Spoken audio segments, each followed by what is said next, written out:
Everybody, welcome to the February 23rd, 2017 session of the Prescott Planning and Zoning Commission. I'm not going to introduce everybody because we have such a huge audience this morning. Such a big Anyway, I would entertain a motion for the minutes of to approve the minutes of the last meeting. I so move. Second. Okay. Any discussion, comments, anything? No? Okay. All those in favor, raise your right hand. Say aye. Aye. Okay. All right. Let's get right on. Public hearing, item number 1. This is a rezone, 17-001, proposed change of land use on Gail Gardner. Good morning, Mr. Chairman, members of the Planning Commission. Morning. Frank? The application is for a rezoning of property on the corner of Wetstein Avenue and Gail Gardner Way. As you know, his aerial location map, Walmart is directly across the street, so it's on the more business district side of Gail Gardner Way, not the residential side to the south. I think everybody's probably familiar with the site. We had a rezoning not too long ago, about a year or so ago, right here for multifamily for a few duplexes. The existing zoning is multifamily high and single family 9. It's this property right here outlined in blue, with the white being single family 9 and the yellow multifamily high. As you can see, all the way around it is business general across the street, and it's right on the corner. The applicant is requesting business general to be contiguous or consistent with the contiguous zoning in the area. And as you know, with all rezoning applications, if the general plan land use map is not consistent with the proposed zoning change, we also need to include a general plan amendment as well. Current general plan amendment has the property as low to medium residential density. And of course, the proposed land use would be to match the business general to make it commercial. The applicant owns a roofing company, a long-established roofing company in Prescott. Purchased the property to hopefully house the office and customer receiving area for his business to promote his business use, Granite Basin Roofing. And the applicant is here today to discuss his ideas. He has been proactively meeting with the community. He has an open house scheduled next month. In a couple of weeks. And he has significantly cleaned up the property. If you recall how it looked not too long ago, it was a clutter bug, so to speak, and he has put a lot of effort into making it presentable. The property has 3 existing structures on it, the main house, and then 2 other buildings for storage.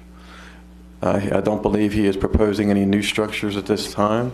He's going to just use the site as is, just change the zoning so that the use can legally be used on the property. If you have any questions, I'm certainly here, and the applicant is here as well. Frank, yes, sir. I do have a question. How long has it been used as a business under the current zoning? You know, I don't think it has been used as a business. Under the current zoning, it's always been a residential property, unless there was a business. I was just going to address that, sir, if I could. The previous... Go ahead, give your name and address. Okay, I need you to give your name and address.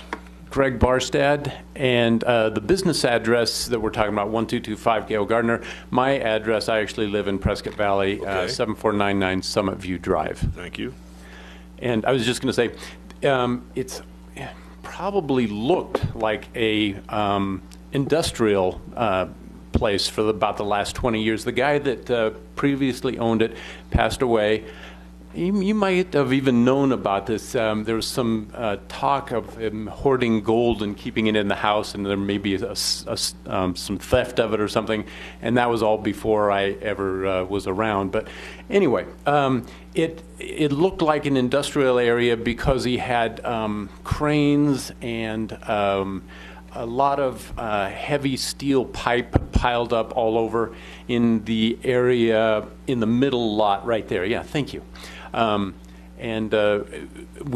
That's all been changed. We haven't done as much as we'd like to do in terms of cleaning up, but we did take out a big old dead tree that was right on the corner of Gail Gardner and Wetstein. And there's junipers and some other stuff that are just kind of messy at this point that are key things that are part of the cleanup we want to do. And so that's the main point I wanted to bring out was just that for a long time it's kind of looked industrial more than residential. I would agree. Okay.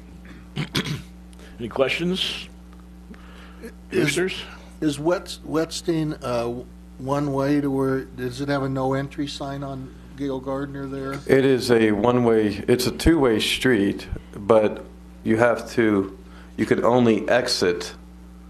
Let me go back to the aerial photograph. It's a two-way street. However, if you're driving to the west on Wetstein, you have to come out to the right. There's no left turn movement coming out from the west entrance. You can enter this way, and you can enter and exit both ways on Willow Creek. No? Got it wrong?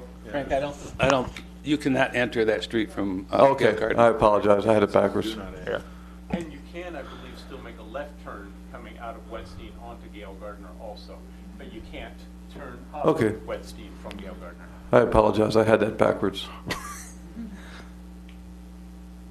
So his customers would come in off of Willow Creek Road then instead? Yes, sir. I mean, that's one of those intersections where they put that in, assuming there's going to be a big problem with cut-throughs at one point, and now I don't know whether it even would be. You know, you can use Black Driver, you can use Gail Gardner, so you wonder if that ought to be considered to be removed. I don't know. There's not that much traffic that would ever go through there. I think, if I may, and Frank, you might know this too, I think the issue was the slowing down of the obstruction of traffic on Gail Gardner because it curves a little bit there, and you may not be able to see cars turning left or coming out. Oh. One of the cleanup things that I've done is, I'm probably the only one that's ever done it, but bushes grow up right on that corner. As you're coming down Wetstein and you look to pull out onto Gail Gardner, bushes grow up on if you look to your left right there and impinge out. So I'm cutting them back just on my own. I don't even know if it's legal, but I go over there and I trim them back so I can see to see if there's traffic coming. Because if you don't do that, if you don't cut them back right to the fence, it's difficult to see oncoming traffic at that spot right there. Actually, city code requires that. Yes, we have a sight You got triangle. a line of sight, keep a line of sight clear. That's correct, sir. That's correct. One of the other things I wanted to bring up was, we had multiple requests for rezonings in this property. The character of the community is changing, multifamily high, possibly business general here if that application is successful.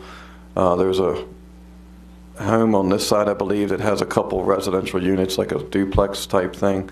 That's single family zone, but it probably should be multifamily. It's non-conforming, legally non-conforming.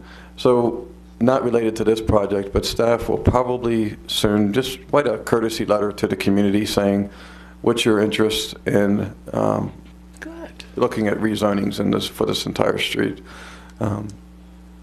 We discussed that recently among myself and the director and the planning manager.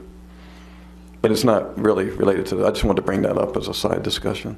And I was just going to say, Our intention at this point anyway is not to change the upper lots in any way. We would try and keep the stuff that faces towards Whetstine a little more residential looking, and the stuff that faces towards Gale Gardner more business looking as a front for our business. And the neighbors that are there are nice folks, and I'm not looking to cause anything that would deteriorate their type of life that they've got in their nice houses right there. I have another question. Are you going to store roofing products and chemicals and things in those buildings on the property? Yeah, we would use the buildings for some storage, yeah. I have a question. Not necessarily chemicals, but yeah. Yeah, it's not Tar. a hazardous material. Well, they can't have outside storage, right? Correct. The In BG. business general. Do you plan on maintaining the house as it is now as part of your business? Yes, we're considering some minor changes to the roof structure because in order to meet ADA requirements, we need to build a ramp, and the ramp, as we have in mind to build it in the front, we would have to take out part of the roof in order for the ramp to fit under that part. Other than that, the ramp and some modification to the very front corner of the roof that's right on the corner of Whetstine and Gale Gardner, we don't have too much. Oh, and the bathrooms will be converted inside. That'll be an inside change, not an outside change, but yeah, we'll convert those to ADA requirements. Frank, if that home was removed, would the setbacks change? Would the building have to be moved back? No, if the home, If that went away, correct, if that house went away, they demolished that house, the new structure would have to meet current setbacks for whatever the zoning is in place at that time.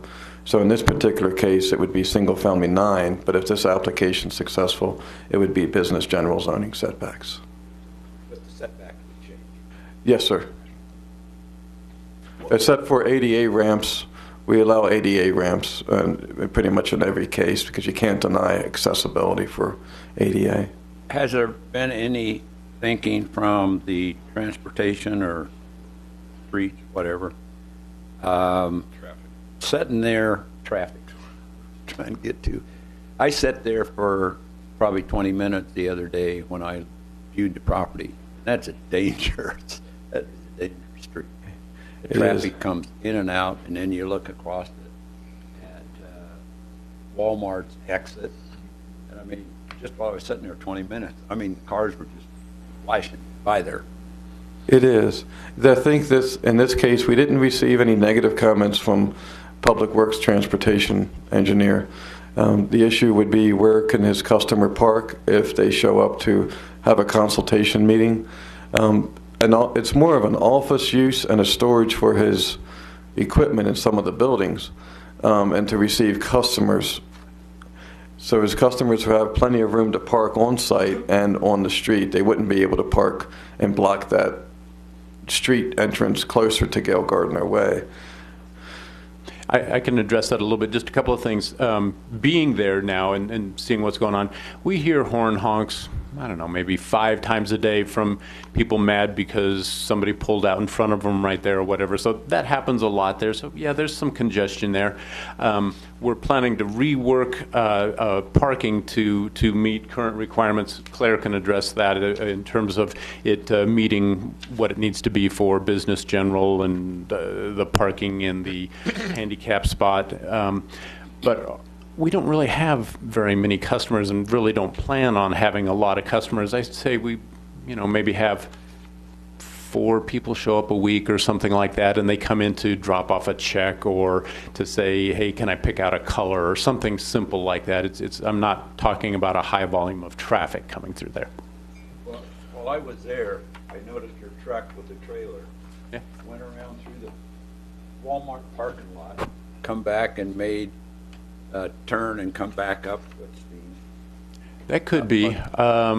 I don't notice that. I would think they would be fine to make a right out onto Gale Gardner I haven't noticed my guys doing that. They cut right through the Walmart parking lot. That's not our intent, but I have never told them, hey, you can't do that. So, yeah. Maybe they thought it was easier to not make that turn because it's not sharp, but it's 90 degree, you know. So Okay, thank you. So how do customers access your property, and where do they park? With our new plans that Claire has drawn up for us, we would have, I don't know, 3 or 4 parking spots right in front. Yeah. Claire Clark, 985 South Apache Knolls Trail, Dewey 86327. Can you move that over so we can see the area where the driveway is? No, the other direction. Other way. Yeah. The garage is I can't point on there, is on the top end of the existing building? No, that right there. Right in here. Go ahead. Sorry, over here. Yeah, go ahead. I'm struggling. Yeah. Okay, So you're right here we here, go. Okay, this is the garage, and, whoops, don't move that, sorry. And this is the existing driveway. The existing driveway goes from here all the way over to here. Oops, I just realized I don't have, there we go. And what we intend to do is to put a handicap space here. There will be a ramp that will go from here, up here, over here, to the front door, which is right there. We have a curb cut, as you can see, from here to here. We will be extending the curb cut over here, and we will have room for 2 parking spaces and a handicap accessible, van accessible parking space right there. And that is what is required based on the square footage of offices that are inside of that building. Does that answer? Well, theoretically, Frank, they could use parking off of the side street too, right? Yes, sir. And if I wanted to park on, how do I access on the side street? I can't come in and turn left? If you want to park along here, Right. and you were coming down Gail Gardner, you'd have to go all the way around the block Okay. and come over here. Okay. So that's just what you have to do. So that is usable. This entire street is available for parking. But theoretically, you could count parking Sure. back here, right, where it says concrete driveway? Yes. If you needed to Yeah. for code, right, for zoning. Frank, is that driveway off of Gail Gardner used right now? This one? Yes. Yeah. Yes. Yeah, That's we currently use in it. use? Actually, and where I pull in right now, there's a gate. There's right there, that gate right Yeah, there. there's a gate right here, and I actually normally pull all the way back. This is a pad all through here, and I normally park all the way back over here, leaving more space up in here. So even though it might not be part of the plan, it's very feasible to have 1, 2, 3 cars. We could even stack there if we had to. Yeah, but we're not allowed to stack by. Oh, So, I mean, you can still use it that way, Sure. but we can't show our Not as parking required, not as stacked. required parking. Right. So like I said, we'll just show 3 spaces right here. So that's a lot more feasible if you widen your curb cut then, right? Yes, we're going to widen the curb cut. Okay. Frank, I'm curious, what is the setback differential between multifamily high and business general? Just a couple of feet. I don't think there's any difference.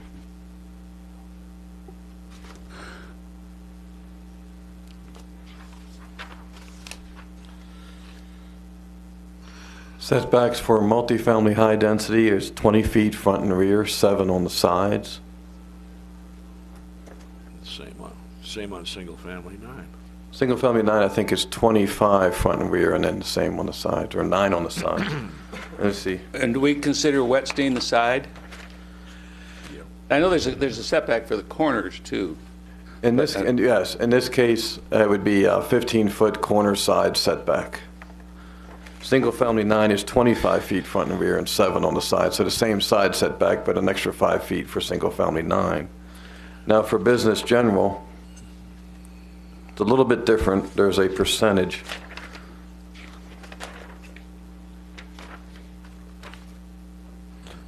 For business general, for non-residential uses, it's 10 feet front, Yeah. Their setbacks are 7 gonna feet be on the less. sides, Yeah.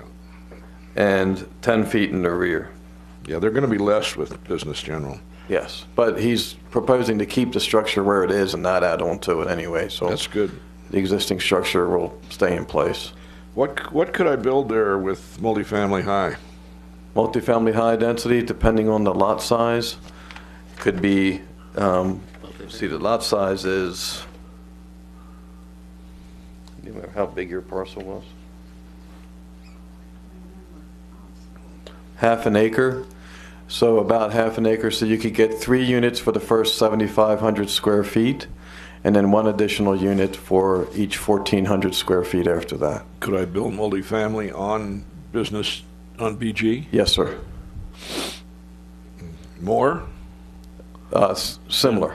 More than multifamily high? Let's check. Well, Try not to memorize Well, the code. the whole lot, the whole parcel would be that, and so, yeah, you would get more in. So multifamily density, if it was all business general, like the application, would actually be more. You get 3 units for the first 6,000 square feet instead of 3 units for the first 7,500 square feet. Okay. And then the 4th unit would be 1,500. So you get 4 units for the first 7,500 square feet. And then each additional unit would take up another 1,400 square feet. Okay. So it's similar. It's all maybe just one extra one up front is Right. what you get. Yeah, You done? go ahead. Yeah. Right now, it's what, one parcel and 2 tracks zoned differently. If you wanted to build a large, just a single building, just for operations and storage and all that, would you now be able to build it pretty much on that entire structure with? Actually, setbacks? the property is now 1 parcel. It was 3 parcels. Was 3? But it has been converted back to 1 large parcel now. That's already been taken care of administratively. So then you could really build a bigger building there on the whole thing. Functionally, I don't think it would be reasonable to put a big building on there because you've got 3 different levels of ground there. They're stair-stepped as you go up, and I'm guessing maybe 8 feet higher on each lot, something like that. I don't know. 5, okay. Oh, okay. Now I see the difference between coming in from Wetstein and coming in from Gil Gardner. But they could Right. with that zoning. Well, it sure makes sense. I mean, we want continuity. We keep preaching it, and we've done it for years and years, trying to have continuity of zoning, and it's surrounded by BG. Makes sense to me. For BG, I don't see any problem there. There's, sure, you're going to have some traffic issues, minor. I don't think that's a major thing in my mind. Frank, if you recall, I was the advocate back when we did the parcel that we rezoned multifamily high that's under construction, the 4 units Yes. down in Westing.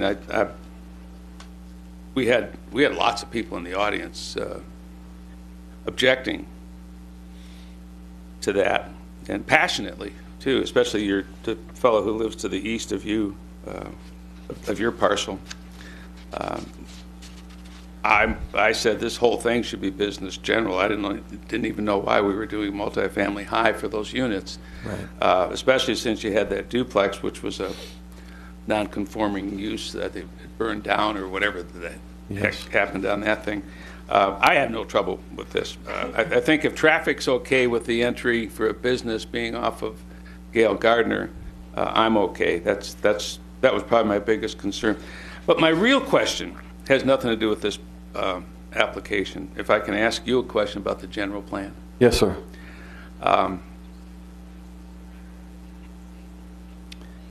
When we do a general plan, do we look at pockets like this? Are there other pockets in the city? I'm thinking the general plan should have already shown this as multifamily or business general. It's just so natively natural to do that here. Do we ever get into changing the general plan to cover pockets like this? Yes, I would imagine that during the process, and I think this last general plan took, 3 years or so from the general plan committee to get adopted, and it was ratified shortly after I arrived back in 2014. The general plan committee and the staff and the planning commission certainly would have an opportunity to look at existing land uses throughout the city and to make proposals for change.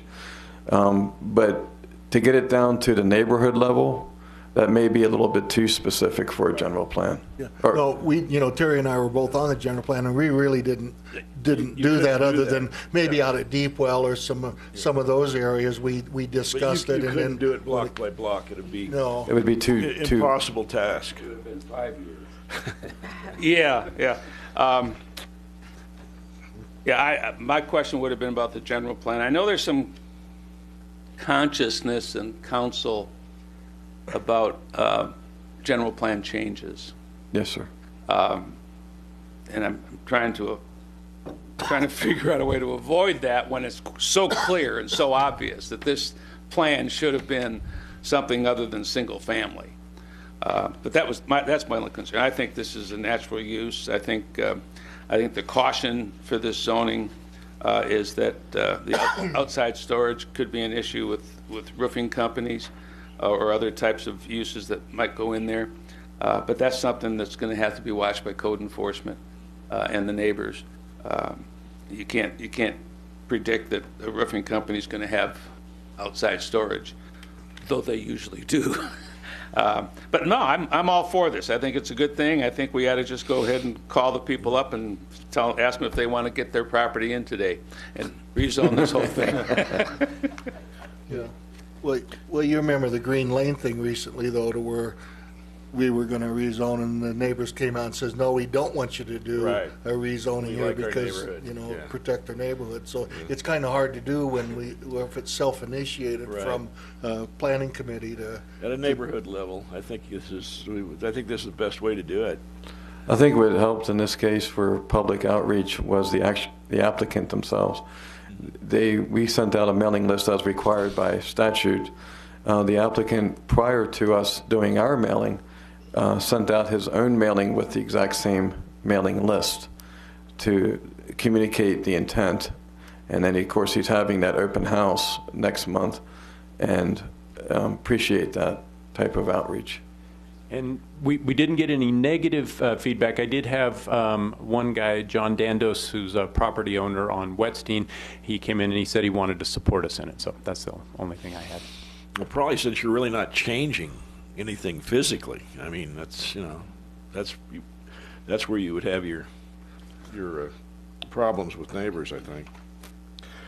Yeah, I mean, unless they come up with a policy for minor general plan amendments where you don't have to go through that process. If it's surrounded by the zoning you're trying to get, maybe a minor general plan amendment's not required, or some kind of a thing like that, adjustment. But going through the minor general plan amendment process is not a big onerous thing. It's No, pretty sir. simple. Just They run paperwork. and it runs concurrently with the rezoning It's applications. just paperwork, right? It's paperwork and an extra fee for the And applicant. an extra fee, Yes. right? And it runs concurrently. It's not like it's one has to happen first while the other one waits. Right. So, yeah, I don't see a big problem with that. Commissioners? Yeah, I would just say that clearly this is an area in transition, and ultimately it's going to transition into a business general.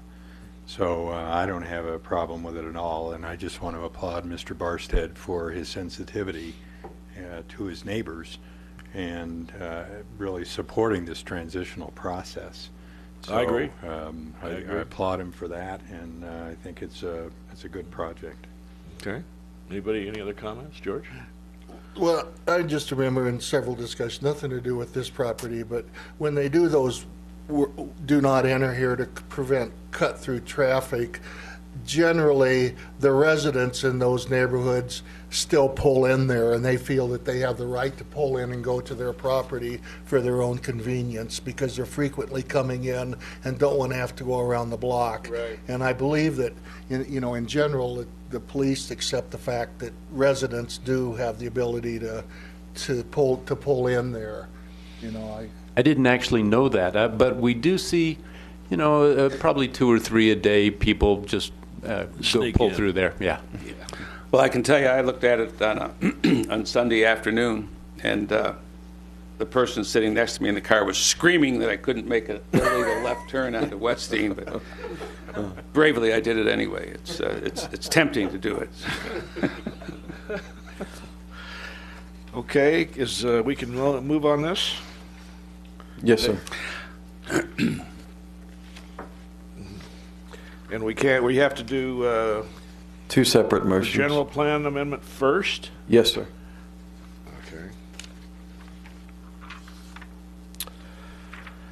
Okay, I'm going to close the public hearing. Anybody else have anything to say? No? All right. I'll entertain a motion. We've got to do the general plan amendment first.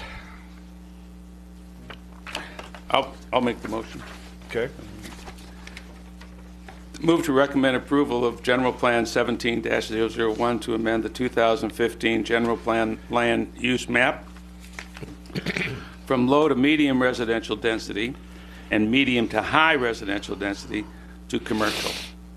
I'll second that. I have a motion and a second. Any further discussion? Just one. Okay.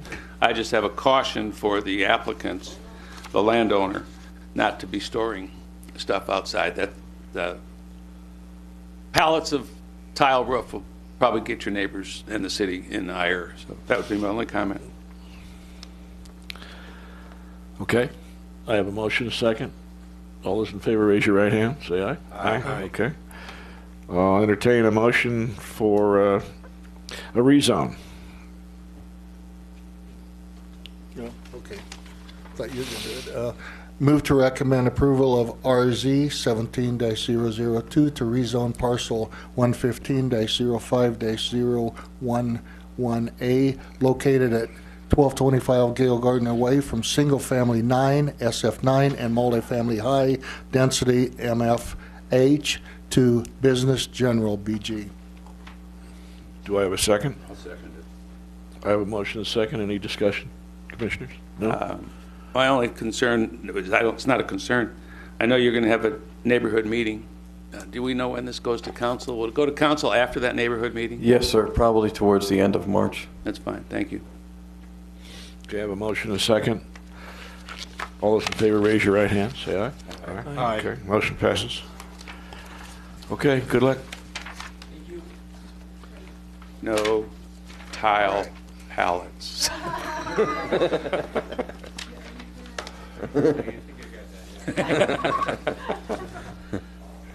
Frank, anything else? Summary sir. of current events we should know about? No, sir. Anything else you guys need to talk about? No? Okay, we're adjourned. Thank you.